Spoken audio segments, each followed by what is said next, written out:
So hi Jared, how are you doing? All right, thank you, mate. How are you? Really good. I'm so grateful that you are going to be in this presentation tonight. This is the first thing, and actually we've been having a conversation for ages really about doing something simple like this. Yeah. And we've always kind of said, it'd be really good if we do something together, also like a radio show or something.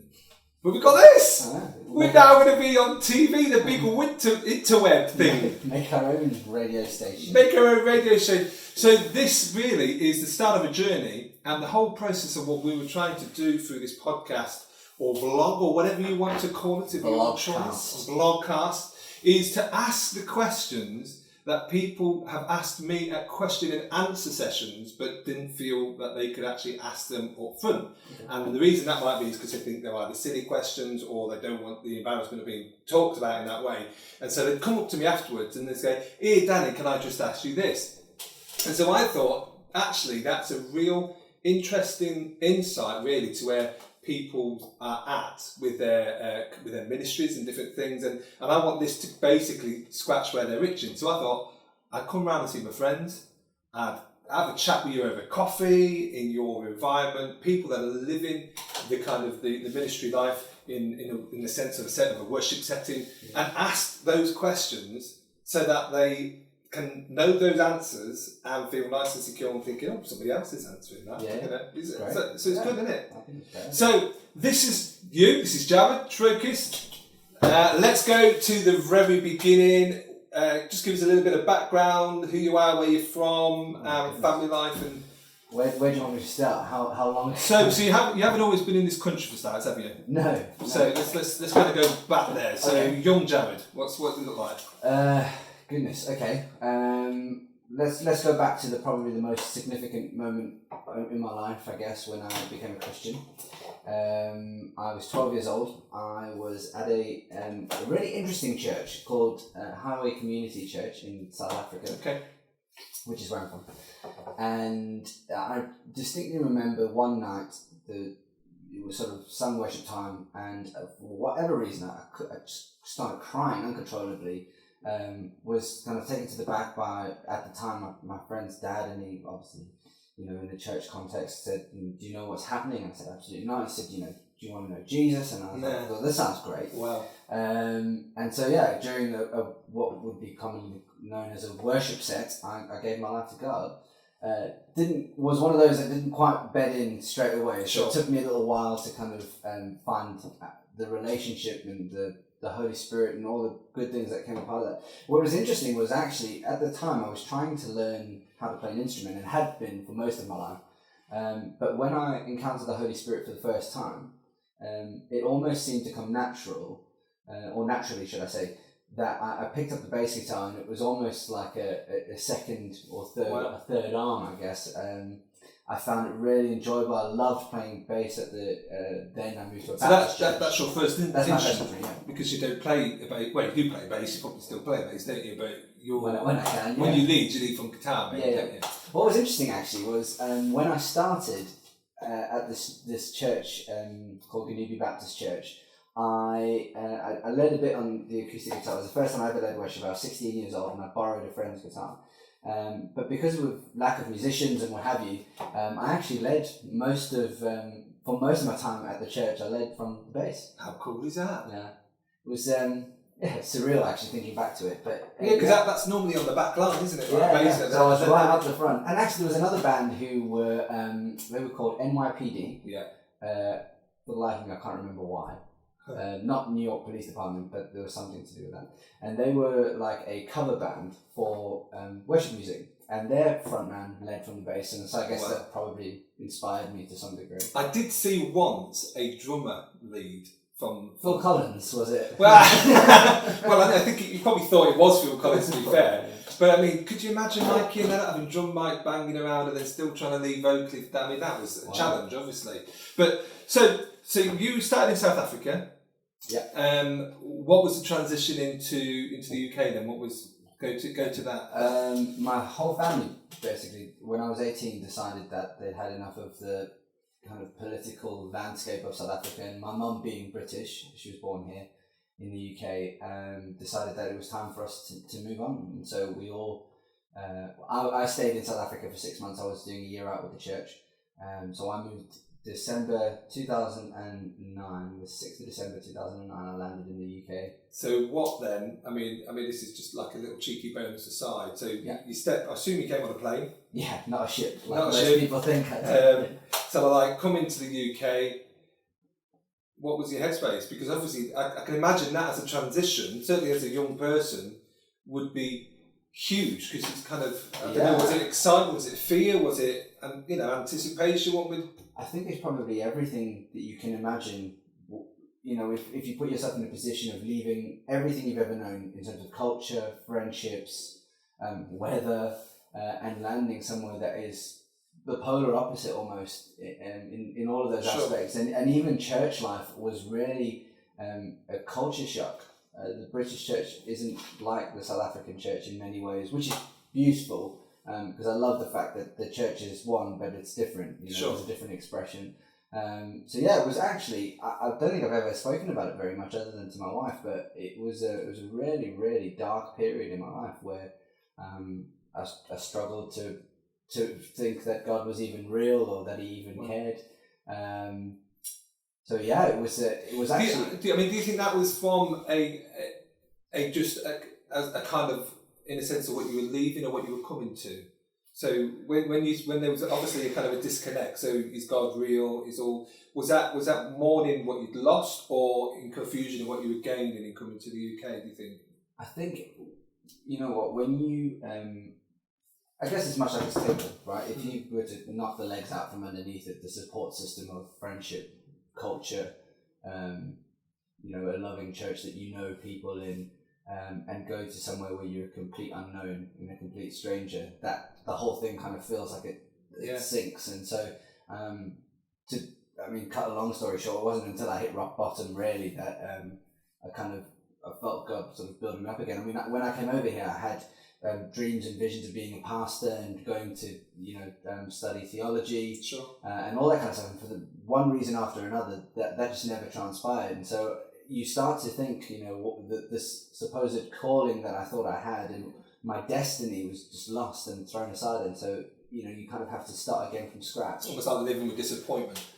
What could have been, should have been, as one of my friends would say. And then it's the question of, what do I do now?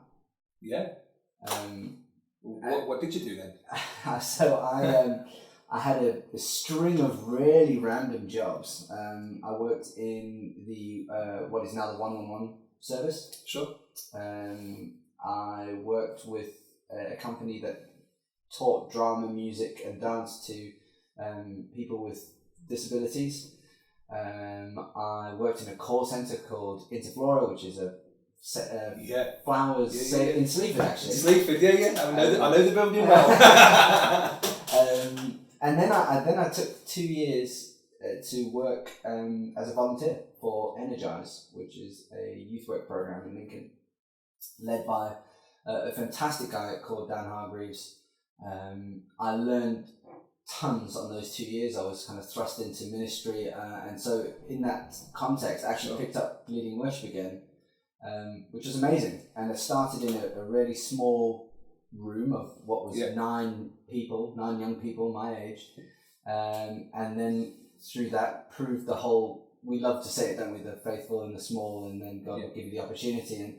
And from that small room of 9 people, eventually was given opportunity to lead all the way right up until what was Grapevine, actually. Wow. At the youth venue there. And so right the way through, there's been this real string of God having His hand on me, and the faithfulness of God in the highs and the lows.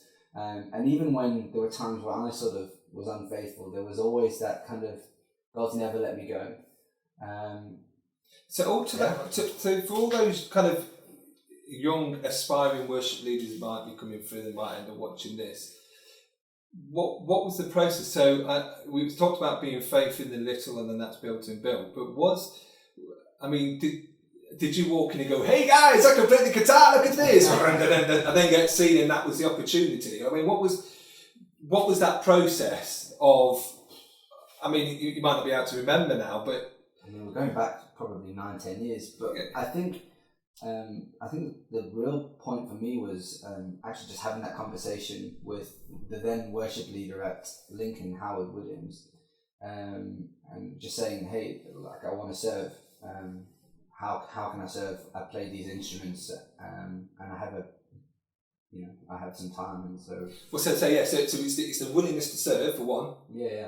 And actually the just the kind of sense that you would be saying, I can do all these things. Where would it be best for me to serve? Yeah. And I suppose ultimately the calling on your life to be a worship leader would find way and take precedent at some point for you to be where God places you to be. But very often, I think sometimes, certainly as young, I remember when I was young, there was almost like a jump that you felt like, because it was almost like the pop star culture. So it was, who played the guitar, where's the stage, send me that way, and off you go. When actually it's like, well, that might not be the right place to serve just yet, because again, one of my friends will say that your skill can take you where your character can't sustain you. I think that's how he kind of puts it. Yeah. And so very often we want to jump into that big kind of mainstream arena when actually there's so much work that needs to be done on our heart and on our character for us to be able to have that framework to be able to then sustain that level of ministry. So you obviously were being built up. You started leading worship in the youth. Exceptional. I've seen you, because we've kind of journeyed for some time as well together, and I've seen you lead young people with just the most amazing sensitivity and passion.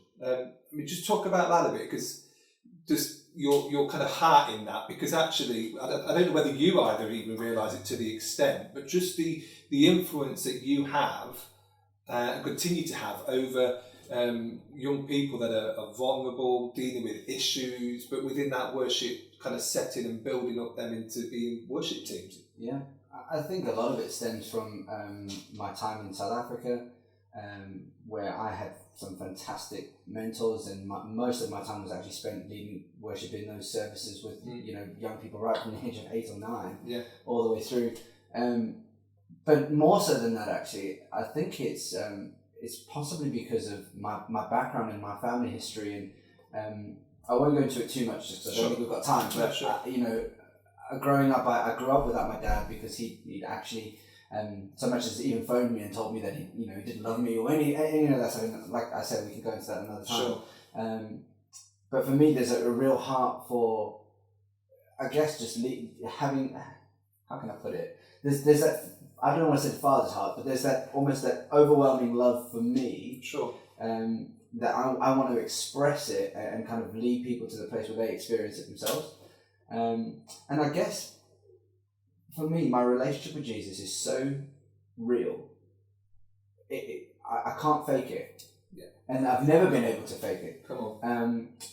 And so when you say, like, I lead with that sensitivity, and you're right, I probably don't necessarily know it, but that's just because it's real. Come on. And it's authentic. And there's never been a sense of, like, I need to follow X, Y, and Z formula and play these chords and these songs in order to get people to a place. But what I really love about the way that I've sort of seen you sort of lead, especially with working with young teens, is actually you effectively release them, but there's such a level of accountability that you bring to it. So, even watching, like in the one event kind of setting, where a young person might start the week, for instance, and they're absolutely petrified they're going to pray for someone, and then by the end of the week, literally seeing hand in hand how you don't take any. I don't mean rubbish, but you don't go, no, I'm not having that. This is what we said we're going to do. This is what we're called to do, and off you go. But you do that hand in hand with the young person, and to see them petrified from praying for somebody in the thing, and then almost, well, I say almost, but prophesying over somebody by the end of the week. That is just an astounding, and I think that what marks you out actually working with young adults and kids, if I'm kind of honest. Yeah. But we're going to jump forward now, because obviously we've only, we want to make this short, sweet, but really, really kind of powerful as well. So we journeyed, we've done, we met on Worship Academy. So I was one of the tutors, trustees on that course. And then that's when you came into my life when we started building that kind of relationship. Don't really want to go into that kind of too deep, but where I want to pick it up, and this is one of the questions that I get asked quite a lot at these question and answers. So you're married. How long have you been married? 4 years. To Emily. Beautiful Emily. Absolutely. Okay, and so you're chugging along nicely. You're leading worship. You got your guitar, and then all of a sudden, wah, wah, a baby comes along. So let's unpack that. Talk about that. So I suppose what I want to know is, how does it change, or what does it affect for you when a baby comes along in a ministry until that point actually would be probably all self-consuming. It's kind of what you live for, what you do week in, week out, day in, day out, something to do with worship, and then a baby comes along. What happens? Well, I think for starters, you lose a significant amount of sleep, and anyone who says anything different is probably lying or is incredibly lucky. I guess in the ministry context, in terms of what happens, is I found it necessary to take a break, a complete cut-off break, because it is such a roller coaster change. But after that, it was amazing to me how the priority shifted, and I'm going to be completely honest.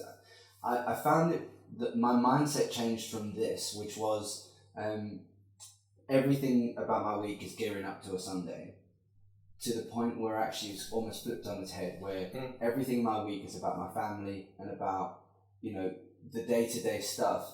And actually I'm not going to get stressed out, and I'm not going to focus so much on that 25 minutes that I have on a Sunday. Yeah. And it's a complete priority shift. And we say it so often, don't we, that your ministry and your calling is to the workplace, not necessarily to the church. For some people, obviously that's true, but they are called to the church. Sure. But it's really hard, especially in a ministry context like worship, where you're so upfront and so involved, for that to be real. Because I'm not singing at work necessarily. I'm not stood on a stage, and I'm not ministering in that sense. And so to kind of flip that on its head and think, actually, I'm not called just to the church. I'm called to the wider world 6 days out of the 7. Or 7 days out of the 7, but you kind of get where I'm coming from. Is that for me? I guess what I'm trying to say is the fundamental shift was a change in priority, and how you manage that and how I manage that is probably very different to how I imagine most people would. I have a phenomenal pastor. I have brilliant people in my church and in my life, like yourself. People who come alongside and say, "Okay, well, don't worry, I'll pick that up," and then just the trust in the team. Sure. I have some amazing people in my worship team who, in the absence of a regular worship leader, just got on with it. Great. I mean, the thing that strikes me is, I suppose this is like the sort of the spiritual kind of section or quote of it, is actually, you've heard me say many a times, actually, if it's not right at home, then actually it won't be right. Oh yeah. In ministry, yeah, and so the priority is, and again, this is the way that I kind of look at it, is that you're called to God, then you're called to family, then and then church kind of sits underneath that. So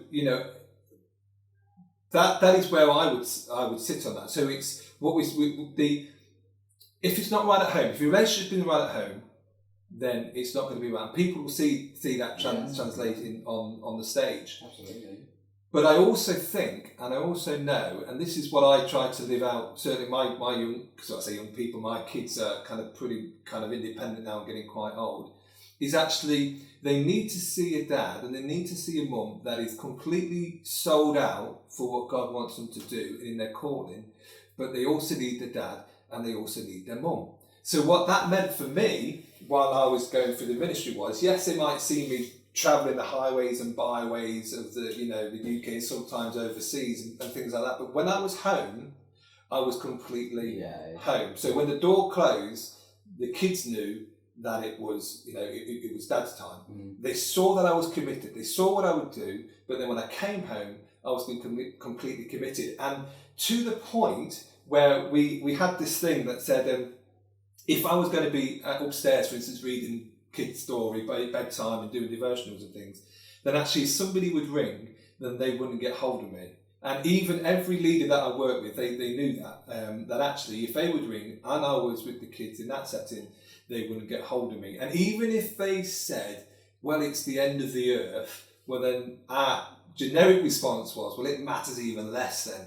Because if it's the end of the earth, it's the end of the earth, you know. So my kids, because my kids need to know that actually I'm devoted to them. Yeah. They are my world. Yeah. But they do need to see that I'm committed. And for me, that's the tightrope walk, if you like, of family life and ministry life, for how you balance the two. I love there's a quote that a good friend of ours, a mutual friend, said to me once. He said, never sacrifice your family on the altar of ministry.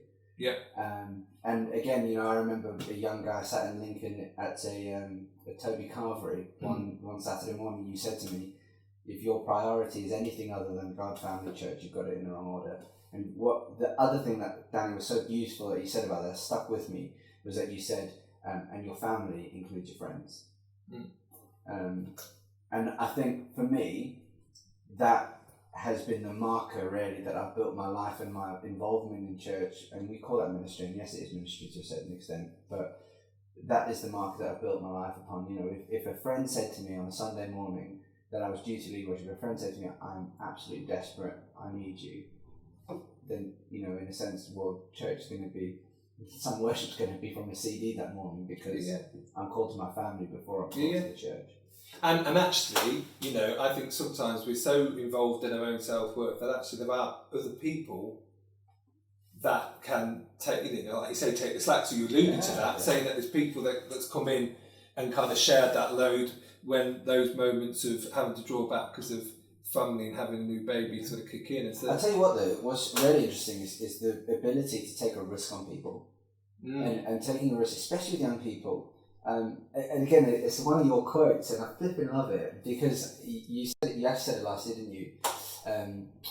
Our young people, we treat them as if they only got the junior Holy Spirit. Yeah. And I love that, because actually, you know, I believe in you know, you get the Holy Spirit or you don't. And if I can experience that as a 29-year-old guy, a 12-year-old can experience it and lead in that same sort of power, you know what I mean? And so the ability to take risks on young people is certainly something that's, I guess, paid off in that context, just while we're exploring that. Sure. I mean, the other aspect, which is a complication for you that I didn't have necessarily, maybe in different ways that I did, but both you and Emily are involved in worship ministry. And so baby comes along. You kind of see where I'm heading with that. So how do you work out, because obviously there's childcare issues, there's commitment, I say commitment, stuff that you are physically able to do or not do, but you as a family you're going to have to start choosing that. So, you know, who takes precedent or sits back, or who, you know, looks after more home stuff while someone's out ministering, what's the headspace of all that kind of conversation, because that comes up so many times. Because a lot of people meet in worship teams and they go, oh, fall in love, oh, that's great, and then they get married, then they get a kid, and then they go, bang, what's going to happen because we're both in the same ministry? What's happening? I guess for Emily and I, it's important to say that Emily's a phenomenal mum, and she loves being a mum. She's wanted to be a mum for as long as I've known her, really. She's always loved babies and that kind of thing. So that's the context in which I want to just kind of share that our situation is probably very different to a lot of people, in that, you know, Emily's never been particularly bothered about her career. She just loves being a mum, and she's phenomenal at it. I will say for us as well, in the context of ministry and Sundays, particularly, I'm going to answer this in two contexts, if that's okay. So it's Sundays, we're incredibly lucky that we have a group of people who we call the Village, and the Village are the people. Well, there's that saying, isn't it, that it takes a village to raise a child, and so the Village is a group of people who we handpicked, who would be the guardians of our son. And so blessed to be part of that village, by the way. And so we don't have any hesitation in like giving him over to in their care for the Sunday, for example. It happened not too long ago. Emily was preaching on the Sunday morning, and I was leading, and one of the people we trust was getting up. And the beautiful thing about that village is that because he's so now used to being around the village, actually it's quite a painless. Oh yeah, it's just like here you go, and it's a beautiful thing to see. Actually, that you can go off and do what you need to do, and actually, he's settled. I don't think I've ever heard him cry really within that setting. No, and I think that was the one thing we made the decision as parents, and again it's very different for everyone else. I get that, but our decision was consciously that we want him to have relationships with people outside of the family, and as his parents, we have a duty to choose those people and make sure that they're legit. Sure. And so we've pushed for that, and we want to continue that, and I hope that all of those people will be involved in his life in 10, 20 years to come. But then the other side of things, and probably more interesting, is like the going out ministry stuff. I know that we do a bit of travelling. That's a bit more interesting and a bit more tricky to navigate. And I think that, without going into too much detail, I think that is communication, and planning. Mm-hmm. And I guess... And realise it when you got it wrong, quick to say sorry. So often. I'm constantly walking, sorry. And my wife is incredibly great. Because here's the thing, as creative people and people that love what we do, it's very easy to run away with that. So I travel quite a lot, and we've had to stick, even now, and this is where I say, if it's not right at home, and it's not, everything I do on platform is going to be worth nothing. We said, well, okay, so I've got 2 Sundays a month where I know I can definitely travel and do what I need to do, and the rest is actually at consultation with the family to make sure that they're provided for and they're cared for. Yep. Sometimes I get it wrong, and sometimes I go, yeah, and there's grace within that, because actually what we don't necessarily, and not necessarily touched upon in this one, is that actually the calling that's on my life in worship, actually, it affects the family, but actually it's a family calling as well. Yeah. So I literally say, and I'm so thankful to the support that Kate gives, but I would literally almost go as far to say, if she said, right, I need you to give it up for a season, it to be honest, it would be like an absolute dagger to the heart, but I would do it because the family, it means so much more than anything that I would do anywhere else. And that's just the way it is. That's the way we run it. And it's great to see you as a young family setting out and beginning to put these kind of principles and actually talking together around how you want to operate those boundaries. So anyone that's kind of listening to this podcast, they could have those same conversations, and actually those boundaries may be different. They may definitely be different because it's bespoke to each family. Yeah, of course. But the trick is, like you just said, and I suppose what we need to take away: communication. All those things to be able to make sure that. Can I just chime in and say that as a guy, I know that, well, as a man, I know that the biggest issue we have, and I noticed it in myself when Jessie was born, is we go quiet. Because it's suddenly we feel pushed out, or we feel insecure, or all of those things. Maybe we had a great father and we can't live up to that, or we had a really not so great father and we feel like, are we going to be like that? And so we tend to go into ourselves a little bit, and that relationship with our partner disappears almost overnight. And I have to say to any guy who's listening to this, from the bottom of my heart, do not lose that relationship. Fight for it with everything you've got. And both of Emily and I come from families who've split up, and the devastation that it's caused, and still to this day continues to cause, is something we're adamant is just never going to happen for Jessie, because we're committed to it, and we will fight for our relationship tooth and nail. And so I hope that anyone who is listening to this who's perhaps on that kind of edge, I just think would encourage them to fight for it, because it's so worth it in the end. So, story of a young man, all the way from South Africa, kind of picked up a guitar, got kind of given little things to do within a local church, kind of build, ministries built, babies come, families here. What next? Is there anything? What's on your heart? To be honest, I don't know. I'm at a point in my life where things have shifted. I'm very tentatively using that word calling, but I think the calling as such has shifted slightly. I believe that I'm in a position in my career and in terms of what I'm doing, where things are probably going to look very, very different in the next five years. I'm building a business alongside my day job and trying to be a dad and a husband and a church leader and all those kind of things.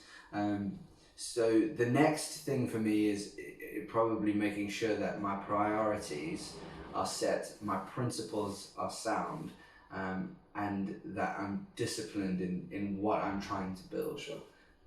As you know, nothing comes just by chance. That's right. Anything worth doing well and anything that is significant takes real focus and intention and hard work. So I don't know what's next in a ministry context. Sure. Anyway. I don't believe that the gifting and the anointing disappears. I believe that God's still got a lot there for me, but I think my priorities are going to look slightly different in the next couple of years. Well, do you know what? It's been an absolute pleasure, my friend. This has been so much fun for the first podcast of a log situation from King's Chambers. And so I just want to I really appreciate you. I appreciate you allowing us to be in your lovely house and sort of doing this recording. It's going to be coming out just before Christmas. Okay. So wouldn't it be pretty cool if we just kind of maybe did a bit of kind of Christmas improv?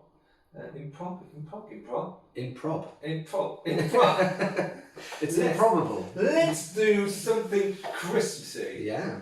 Yeah. How do you want to? Shall I just? Yeah, just get the guitar. Obviously this is going to be so unreverbed, so unchecked, and all the rest of it. But we're just going to do it. Let's do it. So this is Christmas. Take one. See how we go. Let's do it.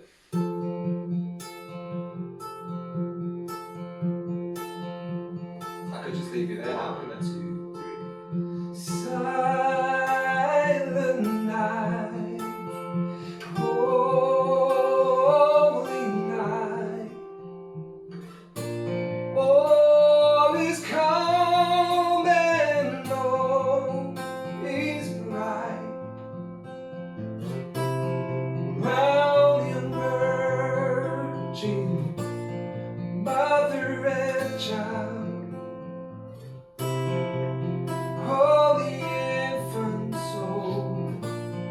Tender and mild,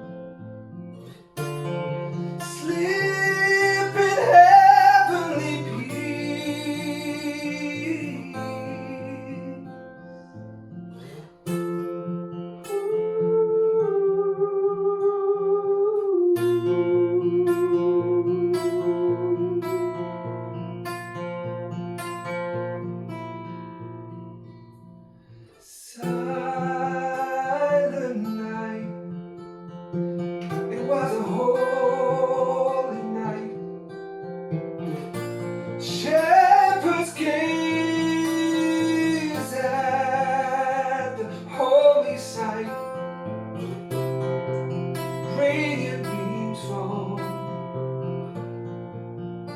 Yonder afar,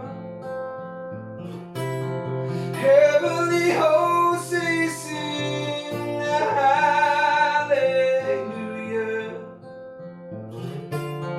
Christ the Savior is born. Christ, my Savior, He